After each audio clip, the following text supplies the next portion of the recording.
Hello friends, मेरा नाम है अंकित साहू और आप लोगों का वेलकम है मेरे यूट्यूब चैनल में। तो फ्रेंड्स, आज मैं वीडियो बना रहा हूँ सैम्पल मोड के ऊपर। तो लोगों को बहुत कन्फ्यूजन रहता है कि कौन से ऑर्डर सैम्पल मोड में भेजें, CSV 4 क्या होता है, CSV 5 क्या होता है, कमर्शियल मोड क्या है। तो ये जो वीडियो है इसमें मैं सैम्पल मोड को पूरी तरह से डिस्क्राइब करूँगा और डिटेल में आपको बताऊंगा। तो वीडियो स्टार्ट करने से पहले अगर आप अकाउंट मैनेजमेंट सर्विस लेना चाहते हैं alibaba.com, walmart.com, ebay.com, etsy.com, amazon.com या अमेजोन का और किसी कंट्री का पोर्टल, तो ये सारी सर्विस हम प्रोवाइड करते हैं। एक्सपोर्ट इंपोर्ट, ई-कॉमर्स एक्सपोर्ट की ट्रेनिंग के लिए आप ऑनलाइन ऑफलाइन भी ज्वाइन कर सकते हैं। सारे डिटेल्स हमारी वेबसाइट exportwala.com पे अवेलेबल है। नीचे दिए हुए नंबर्स पे भी आप कॉन्टैक्ट कर सकते हैं। तो चलिए वीडियो स्टार्ट करते हैं। तो देखिए, सबसे पहले सैम्पल मोड अगर आप भेज रहे हैं तो सैम्पल मोड का सिंपल सा अगर मैं हिंदी में मतलब बताऊं एक्सपोर्ट के टर्म में, तो यहाँ पे क्या होता है, सैम्पल भेज रहे हैं मतलब फ्री भेज रहे हैं। तो मतलब सैम्पल ऑर्डर का आपको कोई पेमेंट एक्सेप्ट नहीं करना है अगर आप सैम्पल मोड में उसको भेज रहे हैं। सैम्पल मोड में और एक गिफ्ट मोड भी होता है। तो सैम्पल और गिफ्ट में डिफरेंस तो सिंपल सा ये हो जाता है, अगर आपकी कंपनी के डॉक्यूमेंट्स पे आप उसको एक्सपोर्ट कर रहे हैं तो उसको सैम्पल कहा जाएगा। अगर आप अपने आधार कार्ड पे भेज रहे हैं प्रोडक्ट को तो उसको गिफ्ट कहा जाएगा। तो बहुत लोगों के रिलेटिव्स जो हैं वो दूसरी कंट्रीज़ में रहते हैं या US में रहते हैं, तो वहाँ पर आप उसको कुछ पर्सनली कुछ सामान भेज रहे हैं तो वो गिफ्ट मोड में जाएगा। आपको उसमें अपना आधार कार्ड और डॉक्यूमेंट्स देने पड़ेंगे। बट अगर आप कंपनी के नाम से एक्सपोर्ट कर रहे हैं तो यहाँ पे ये सैम्पल मोड में जाएगा। आपके कंपनी का एक्सपोर्ट इंपोर्ट लाइसेंस की कॉपी यहाँ पे, IC की कॉपी यहाँ पे आपको प्रोवाइड करनी पड़ेगी। सैम्पल में एक बहुत सारी क्वेरीज ये भी आती है मेरे पास कि आप उसको GST के साथ भेजेंगे, LUT में भेजेंगे, IGST किस में करेंगे। तो देखिए, सैम्पल में ना LUT आएगा ना IGST आएगा, क्योंकि आप पेमेंट तो ले नहीं रहे हैं। तो यहाँ पे सैम्पल जो है पूरी तरीके से वहाँ पे एक एक्सपोर्ट इनवॉइस नहीं लगेगा। नॉर्मल आपको कस्टम डिक्लेरेशन देना होता है, प्रोडक्ट का वैल्यूएशन क्या है, HSN कोड क्या है, तो ये डिटेल्स आपको प्रोवाइड करने पड़ेंगे। अब एक और कन्फ्यूजन आता है कि ये CSV 4 मोड क्या है। तो CSV 4 मोड और सैम्पल मोड एक ही है और दोनों CSV 4 का मतलब सैम्पल मोड ही होता है। अगर आप CSV 5 में भेज रहे हैं तो वो एक तरीके से ई-कॉमर्स का कमर्शियल मोड है। तो वहाँ पे आपको पेमेंट एक्सेप्ट आप कर सकते हैं, वहाँ पे सारा आपको BRC और ये सारी चीज़ें करनी पड़ेंगी। बट सैम्पल मोड में ये सब करने की रिक्वायरमेंट नहीं है, क्योंकि आपने तो पेमेंट एक्सेप्ट ही नहीं किया।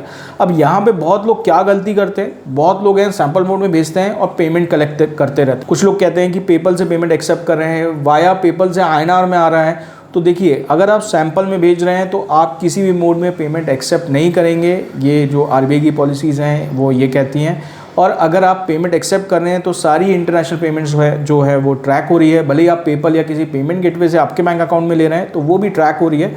पेपल उसको कन्वर्ट करके INR में आपके अकाउंट में डाल रहा है, बट ऐसा नहीं है कि उसने रिपोर्ट नहीं किया ट्रांजैक्शन। वो रिपोर्ट कर रहा है RBI को कि ये फॉरेन करेंसी इंडिया में आई है और उसने उसको कन्वर्ट करके आपको INR में डाला है।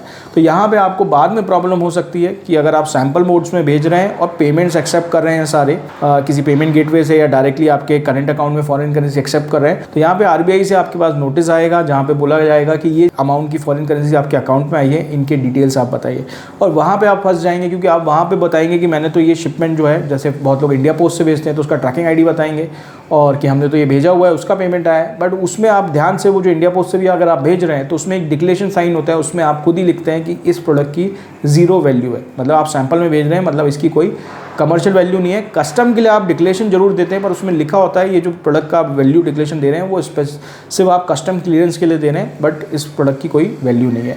तो यहाँ पे वो दोनों चीज़ कॉन्ट्राडिक्ट हो जाती है और लोग फंस जाते हैं। तो ये सारी चीज़ें आपको अवॉइड करनी है। अगर आप पेमेंट ले रहे हैं किसी एक्सपोर्ट शिपमेंट का तो क्लियरली उसको कमर्शियल मोड या CSV 5 में भेजना है। अगर सैंपल में भेज रहे हैं तो फिर वहाँ पे आपको पेमेंट नहीं लेनी है और आप उसको फ्रीली कस्टमर को जस्ट ट्राई करने के लिए एक सैंपल प्रोडक्ट भेज रहे हैं।